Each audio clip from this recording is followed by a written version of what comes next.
It is your Classic Metal Show right here on the ClassicMetalShow.com. That's a brand new Dokken from the Broken Bones release. And the name of that tune is just called Blind, and that's not exactly one of Chris's favorite tunes off that CD. I prefer to call it Death. Hey, what's up? Hey, that's our good friend Jon Levin from Dokken. Oh, on that quick, huh? Hey. Hey, John, we just played the song Blind from Broken Bones, and Chris has revealed to all of us he's not a fan of that song. Don't like I it. know, he hates it, man. Oh, you knew that already? Well, I don't know. Maybe I should have called the song Deaf instead of Blind. I'm just kidding, Chris. Not a fan. But in fairness, John, I'll be honest, it's not the guitar parts that I don't like. I hate the vocal on that song. I hate the way the chorus... All right, man. You know, one man's trash is another man's paradise. Right? So, hey, someone's got my ex-wife right now. Nice. Nice. Well, John, you know, that's one of the reasons we love you, bro, is because you're just funny and you're honest like that. And, you know, the fact that you come out of the gate swinging like that, and we just kind of blind, you know, not to be, you know, not to have a pun here, but we kind of blindsided you here with that right off the bat. Boy. You're funny. But, hey, you know what, man? Honesty's all good, man. Hey, you got to just do what you do. Some people like what you do, some people don't, and that's how it goes, right? Right. well, obviously we like what you do overall. I don't personally. I like the song. I mean, I listened to it. I've listened to the album probably at least. I bet you I've listened to this CD 24 times already. Wow, man! I've got so it. $24. Yeah, I've got it. $2 a listen. Well, I've got it in the car. I've got it on. You got my address to send that check? Yeah, exactly. Okay. I've got it in the car, and I've been playing it for probably the last 2 weeks, and I've been just basically driving around with it in the car, just on. You know, every time I'm in the car, it's on. So, you know, I've been digging it, like it a lot. Probably one of the, you know, things that stand out for me personally is the fact that you really shine, you know, in the guitar parts on the CD. Not that you didn't, you know, shine on Lightning Strikes Again or Hell to Pay, but in this, production-wise, the guitars are out front for a change. Yeah.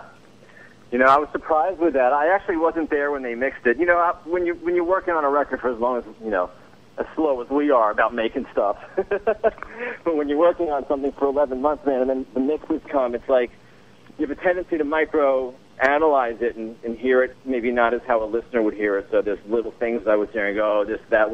I was really, really surprised at how loud some of the leads were, to be honest. You know, I was sort of surprised by that.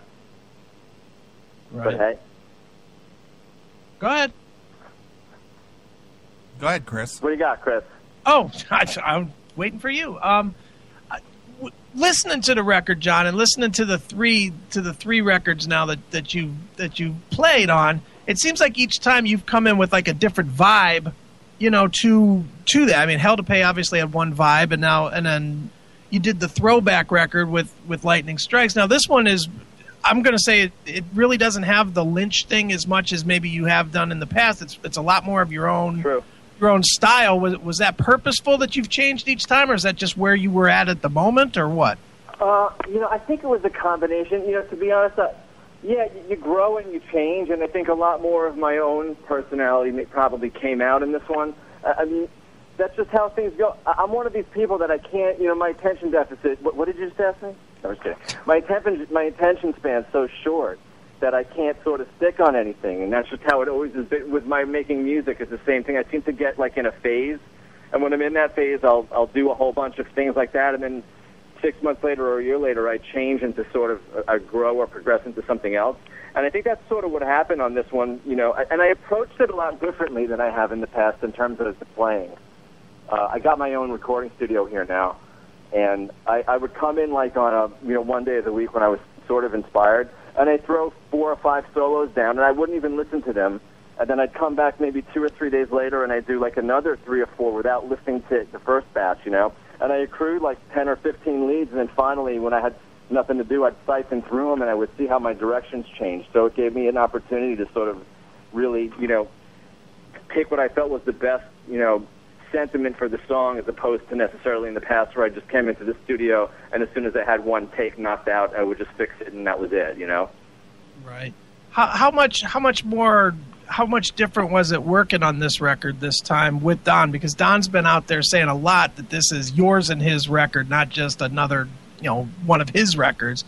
Seems like you had a lot more input into the actual writing and the development of all the songs this time. Yeah, I think I had a lot. We did it together mostly. I mean, look, I did the last one probably, I think, in my mind anyway, equally as I did this one. But there was I had a really good time working with Don in this.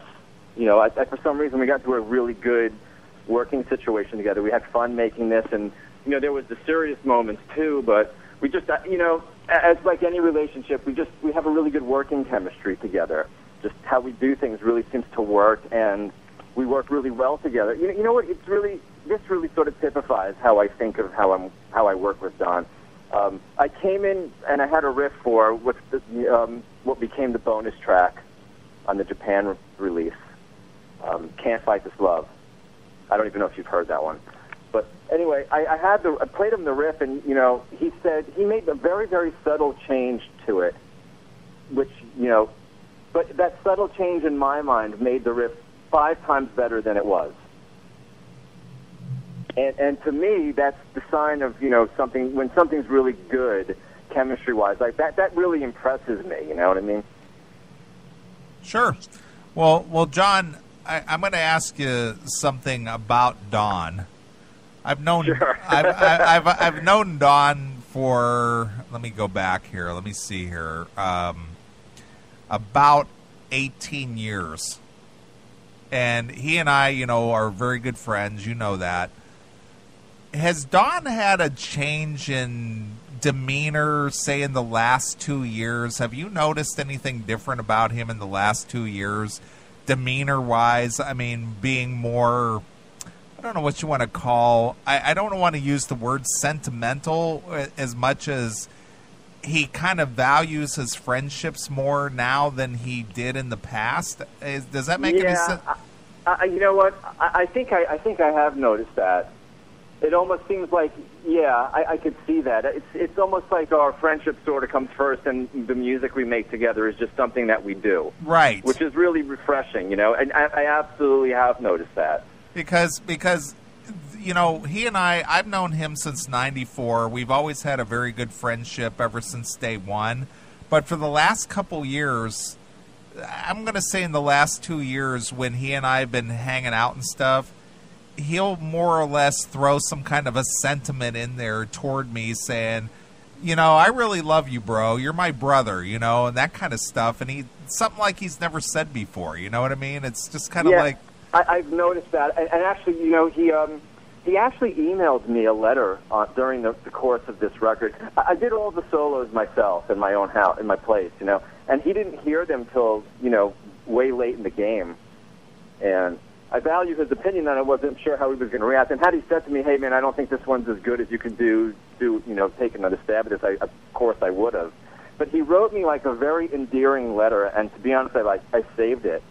And it really, he's never done something like that before, and I was like, wow, I was just really surprised. It was it was a touching thing, and I was really, I couldn't believe it. In fact, I emailed him back when I got it, and I said to him, thank you so much for sending this to me. This really meant a lot, and I saved it.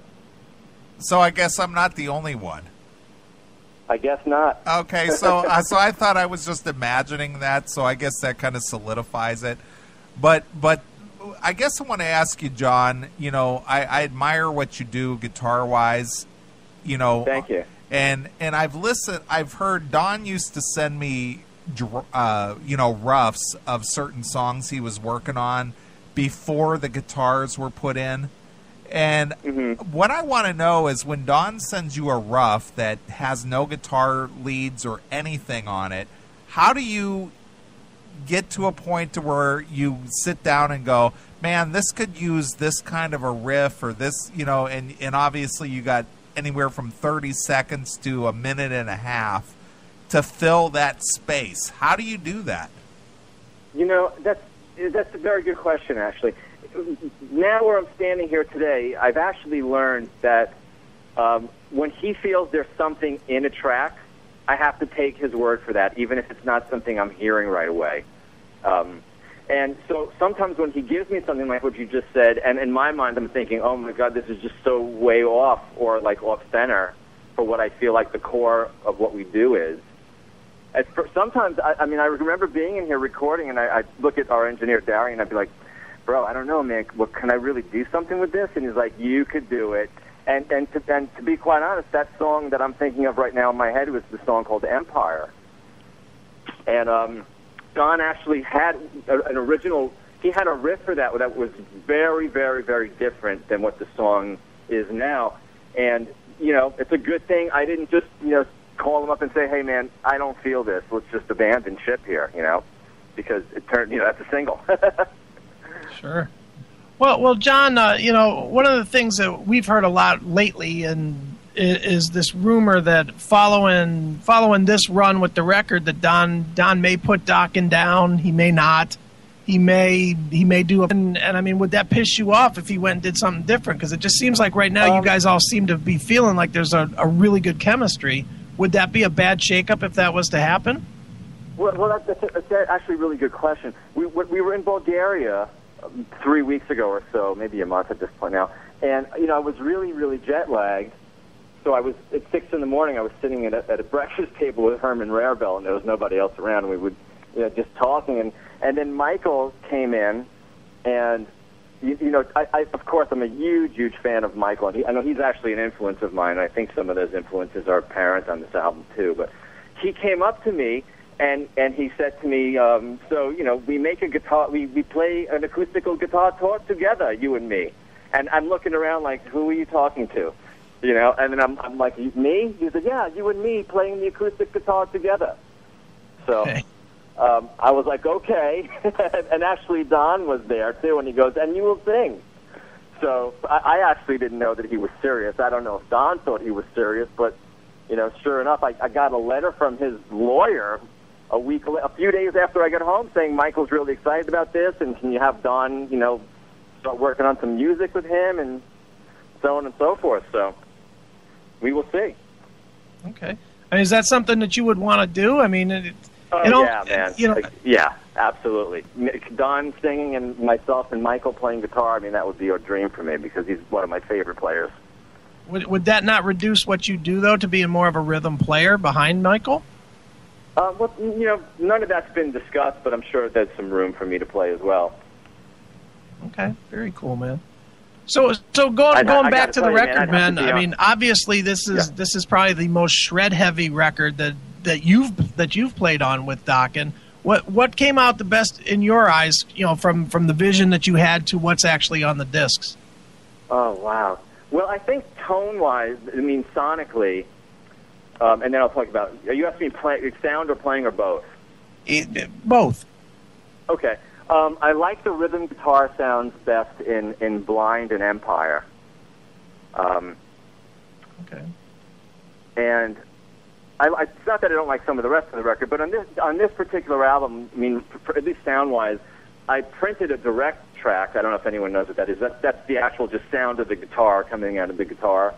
On every note I did, I printed a direct track, so I was able to later, when we were mixing, if I didn't like the sound, run it back through any amp I wanted. So it gave me some flexibility there, which was an interesting thing. But for those two songs, I think I like the rhythm. Really like the rhythm guitar sound. Playing-wise, I'm pretty happy with all of the solos. Honestly, it's normally not like that. Normally there's one or two. I'm like, but on this record, I really feel that I really like them all. I know that's probably, you know, weird to hear, but I really feel that way. I mean, if I had to pick a best, I feel like this. I think the solo in the song called "Fade Away." Mm-hmm. I really feel like that sentiment-wise, it might be the most emotional solo I've maybe ever done. I think maybe there was a degree of luck in there. I just did a lot of solos on that one, and that middle part eventually came out. And when I, you know, heard that back, I couldn't even believe I played it. I had no idea what I played when I listened back to it. I like that one quite a bit. And I think that's very Shankery influence, too, that song. You know, I like the solo also in on Tonight. I think that lead came out really good, really well. I like Burning Tears quite a bit, too. Well, that's one of my favorite, John. I got to be honest with you. I was just sitting here just thinking about that song. But I got to ask you, John, you know, you've been in Dokken since 03, 04, somewhere around there. 03. And here we are, you know, almost 10 years in, and Don is claiming that this is the last Dokken record, which he's made that comment for Lightning Strikes Again. This is the last Dokken record. But here you are with Broken Bones.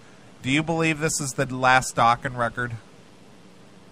You know, to be honest, right at the moment, I sort of want to believe that, just because I just know how much effort went into this particular album.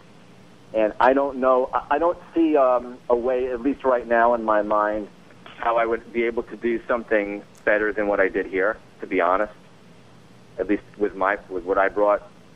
And I have a feeling, you know, what happens is as you keep going on and on and on, especially coming out of our last album, you know, with Lightning, where it was sort of a little bit retro sounding. When you write more and more and more songs, it starts to be like, what can we do to bring to the table here that sort of works within the confines of our audience, but isn't just, you know, rehashing the same stuff over and over. Well, what do you think of the concept of when you come up with, you know, a good song or a good riff or something that, you know, strikes your fancy, releasing just, you know, one song at a time, like via iTunes or Amazon or something like that, rather than putting out a whole record? For me, way more palatable, because it's a lot less to swallow. You know, I could think, okay, wow, just one song. To me, it's much easier, at least right now, for that thought. You know, to be quite honest, I pushed off this album for a really long time, and I think Don did mentally, too. I mean, every time the subject came up and labels were approaching us, you know, we would always like, I don't want to do this. Do you want to do this? Why don't we just go play some shows? Why do we need to do this right now? So, and I think it was somewhat out of, can we do it? Can we do something that stands up to what we've done on the last one? Because I thought the last one was good, you know. And especially given the fact that I don't know how many people know this, but we take an exceptionally long time to make records with the way that Don and I do things. Well, there's no reason to hurry, because you and I both know that the record business per se is, you know, pretty much non-existent. If it wasn't for labels like a Frontiers Records, who's willing to take the risk of putting the money up for a new record, there would be no place for a Dokken. Yeah, it's really true, you know. But for that, you know, there Frontiers and one or two other labels, maybe SPV. There's not that many games in town left, so it's really wonderful we have a vehicle with which to do this, you know. So what do you envision? I know Chris kind of asked us about the Schenker thing, but if you choose, if say you and Don choose to continue working together in a recording capacity, what do you see for you? What do you see for you guys as far as, you know, doing a project together? We were talking about maybe doing sort of like an all-star record where Don and I could be the core writers and have maybe different singers on different tracks. Just something where we could just have fun and maybe make it really heavy. So that's just something we were kicking around, but, you know, we don't really know. We have identical recording studios now in our homes, which makes things really wonderful in terms of work. It's really easy. We have the same studio, same gear, same everything. So it's great for, you know, myself taking things to his place or vice versa. So we know we want to keep doing things, although I think just right at the moment we're just coming off 11 months of recording, and it's really hard to, you know, see until the dust settles what it is we're going to end up doing. I think right now we have shows coming up with, I think, Queensryche, Accept, and MSG. Which version of Queensryche? I believe it is the original. Well, the Jeff Tate version or the other band members with a new singer? I you know what? I don't want to misspeak, but I think it is the latter. Band members with new singer. Okay. I think I could be mistaken, but I think that's the one. You and everybody else, John. You and everybody else. Yeah, who knows what's going on there, but to be seriously, we'd almost be better off if we were gonna do another Dokken record. It'd almost be easy if we just started it now, because there's so much leftover material, and we're still in that frame of mind that we have the operation rolling with the gears turning in terms of, this all how I do guitar sounds here, how Don's got his setup there, and then how the whole machine is still functioning here. So It would almost be easy if we were going to do another one to just do it now. Let's do it. God damn it. Let's do it. Yeah, especially when there's so much leftover material. I mean, I am not exaggerating. I wrote 200 riffs for this, and they're all on my phone. But that's how we would do it, There's just and forgetting even the riffs. I mean, there's full tracks that we've forgotten about. I mean, there's at least 5 or 6 recorded that we didn't even get to. Well, you can feel free to send those over anytime you want, John. Yeah.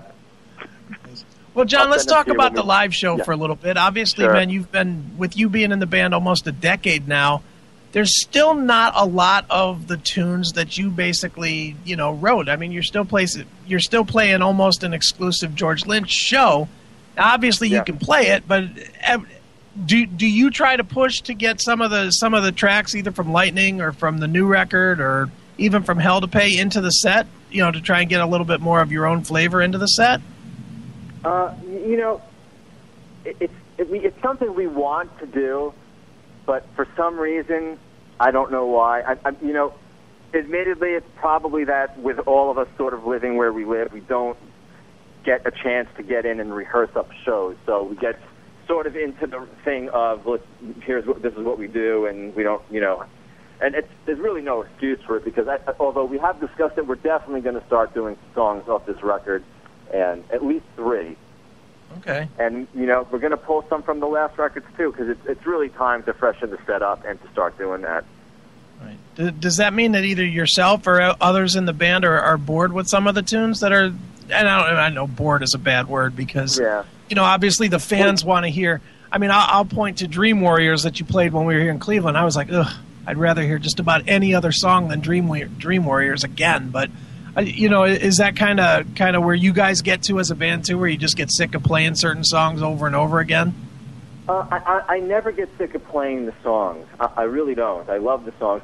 But here's what we're up against. It's like you have fans that want to hear certain songs, and, it's sort of like you're between a rock and a hard place. You start playing something new. Some people don't know it. Why are they doing that? We want to hear, the ones we know. So it's sort of like you can't please everybody. You're in one of those situations. But I do think we are going to start playing songs off this album and adding some in from the last record or two. Well, John, I got to be honest with you. You and I and Don, we've sat around and talked about stuff, and my opinion is always thrown in there. People, you guys ask my thoughts and opinions on things periodically.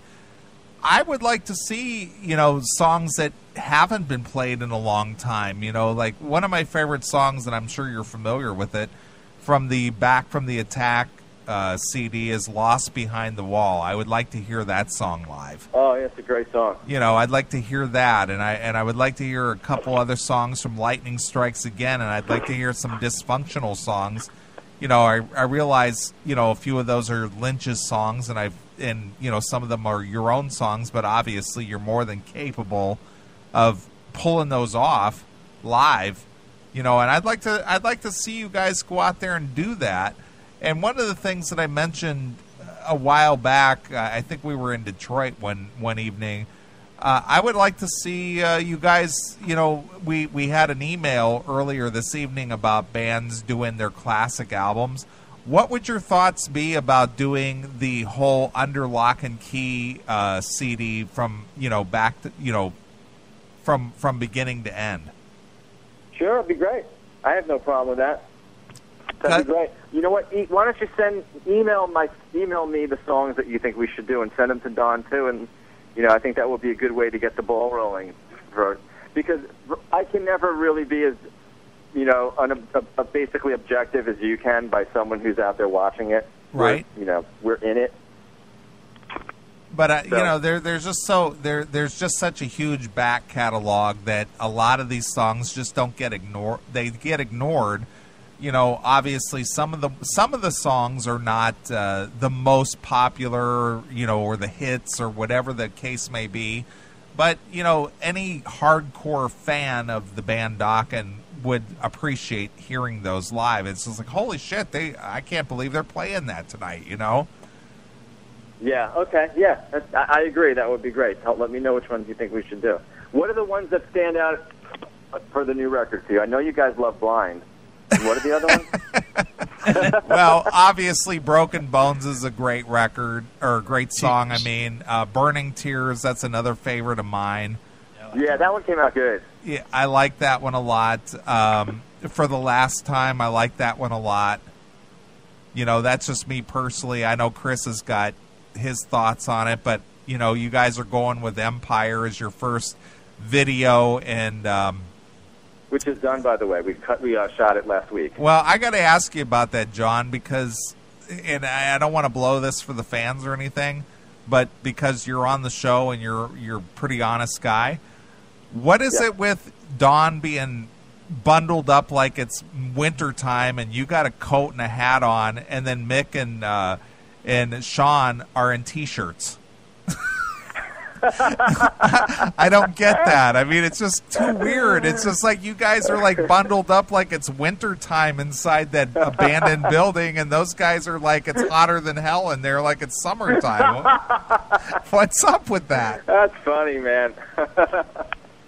Well, hey, Don calls me and he goes, hey, we're going to do this real, post-apocalyptic video a la like Road Warriors, like think Mad Max. Well, I get the concept and it looks good, and I like the concept, but it's inconsistent with the way that you guys are dressed in the video. You know what I mean? Yeah. Because Mick's in a T-shirt and Sean's in a T-shirt, but Don's all bundled up in a leather jacket and gloves and a hat, and you got a coat on and you got a hat on, and it's just like, what, is it cold in there? Is it hotter than hell? What is it? That's funny, man. I never would have thought about it like that, but yes, anyway. Yeah, it was sort of trippy. We did it in this abandoned iron warehouse buried under some bar in downtown L.A., that I don't know that anyone ever goes down there. It was really creepy. Nice. Very cool. Well, John, one of the things outside of Dokken, one of the cool things, I guess it's not really totally outside of Dokken because you're doing it on the concert, on the dates, but you've made yourself available to actually teach guitar players, give guitar players, in-person lessons and, during the week online lessons and whatnot. Why don't you tell people about how they can get lessons if they want you to teach them how to play guitar? Oh, yeah.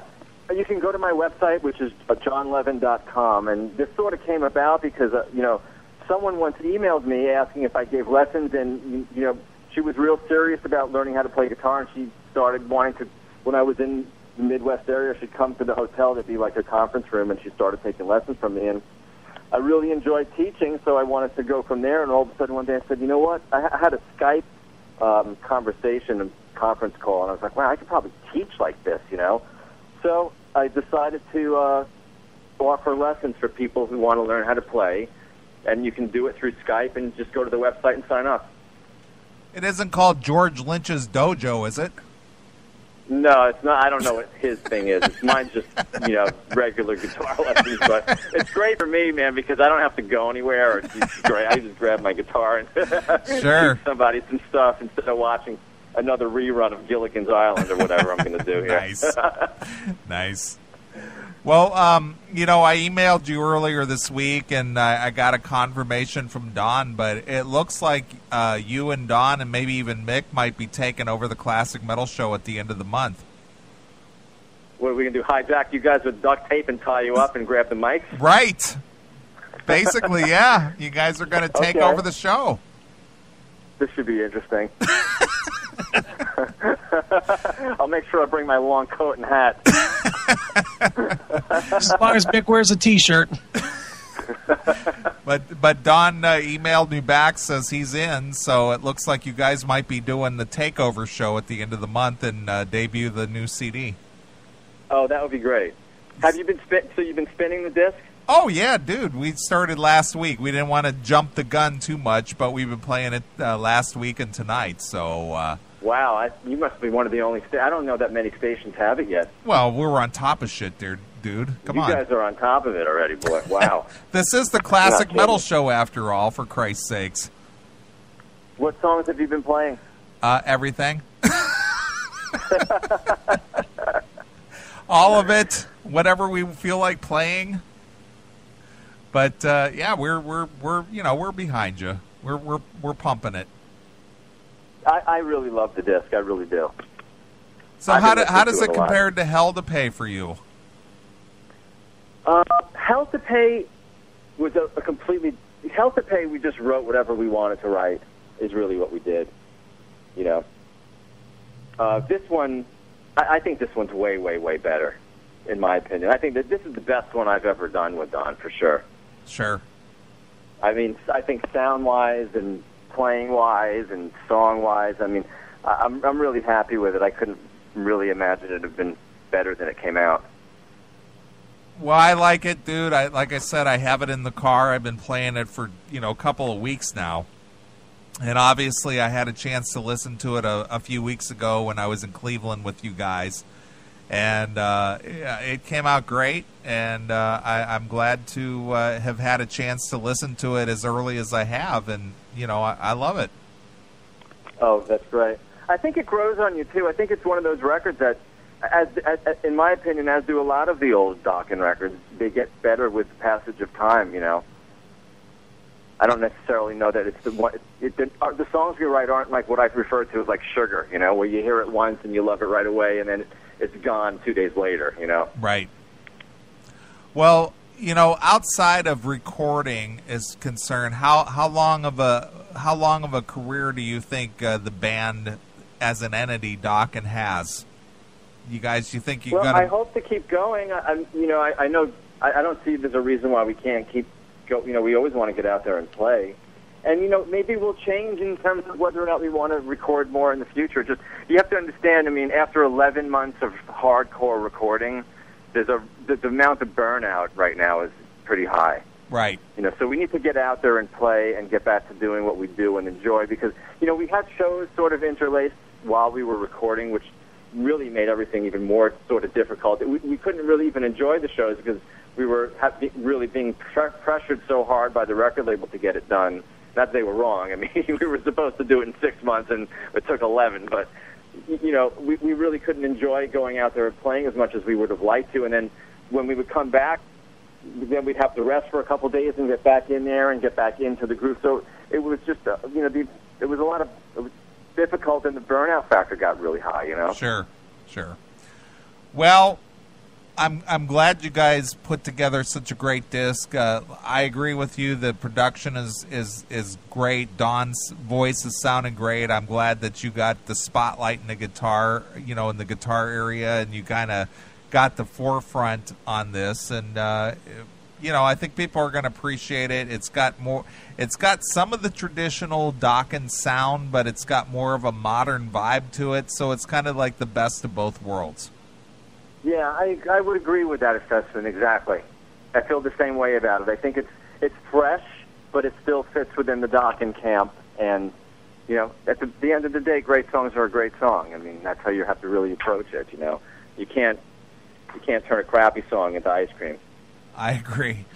All right, John. Well, we appreciate you taking the time out to talk to us here tonight on the Classic Metal Show. Hopefully we'll get that thing together by the end of the month, and you will be hosting the Classic Metal Show. Wow. I look forward to that. Yeah, well, we're looking forward to it. Special guest, George Lynch. I need a week off. Let you guys take over.